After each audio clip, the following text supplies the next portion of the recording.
Hi hello friends, എല്ലാവർക്കും വേദയുടെയും വിക്രത്തിൻ്റെ പുത്തൻ പ്രമവിശേഷങ്ങളിലേക്ക് സ്വാഗതം. അപ്പോൾ ബെയിലൊക്കെ കിട്ടിയിട്ട് ജാമ്യമൊക്കെ കിട്ടിയിട്ട് തിരിച്ചു വരുന്ന വിക്രത്തിനെ അച്ഛനെന്തോ പറയുമ്പോൾ വേദ അതിന് തിരിച്ചു മറുപടി കൊടുക്കുന്നതാണ് പ്രമോല ആദ്യം കാണിക്കുന്നത്. അപ്പോൾ വേദ പറയുന്നുണ്ട്, ഞാൻ എന്തായാലും എൻ്റെ ഭർത്താവിനെ അങ്ങനെ ഒരു ആപത്തിനും വിട്ടുകൊടുക്കാൻ തയ്യാറല്ല, തീരുമാനിച്ചിട്ടില്ല എന്ന് വേദ പറയുകയാണ്.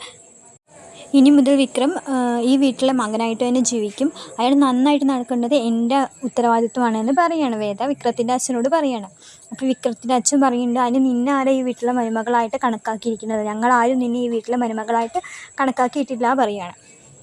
പിന്നെ കാണിക്കുന്നത് പിറ്റേ ദിവസം രാവിലെയും കാണിക്കുന്നത് വിക്രത്തിൻ്റെ റൂം വേദ തുറന്നു നോക്കുകയാണ്. റൂം തുറന്നു നോക്കിയിട്ട് അതിലൊരു പെട്ടി ഇരിക്കുന്നുണ്ട്. അപ്പോൾ ആ പെട്ടി തുറക്കുമ്പോൾ അതിലൊരു സർട്ടിഫിക്കറ്റ് ഒരു ഫയലിൽ ആക്കി വെച്ചിട്ടുണ്ട്. അപ്പോൾ അവൾ അത് തുറന്നു നോക്കിയിട്ട് പറയുകയാണ്, ഇയാൾ കോളേജിലൊക്കെ പോയിട്ടുണ്ടോ എന്ന് ഇങ്ങനെ പറഞ്ഞിട്ടാണ് ആ ഫയൽ തുറക്കുന്നത്. ആ ഫയൽ തുറക്കുമ്പോൾ അതിലൊരു സർട്ടിഫിക്കറ്റ് ഇരിക്കുന്നുണ്ട്. അപ്പോൾ ആ സർട്ടിഫിക്കറ്റ് നോക്കിയിട്ട് വേദ പറയുകയാണ്, പിന്നെ എങ്ങനെ ഇയാൾ ഇങ്ങനെയൊക്കെ ആയി മാറി എന്ന് മനസ്സിലാലോചിക്കുന്നതാണ് കാണിക്കുന്നത്.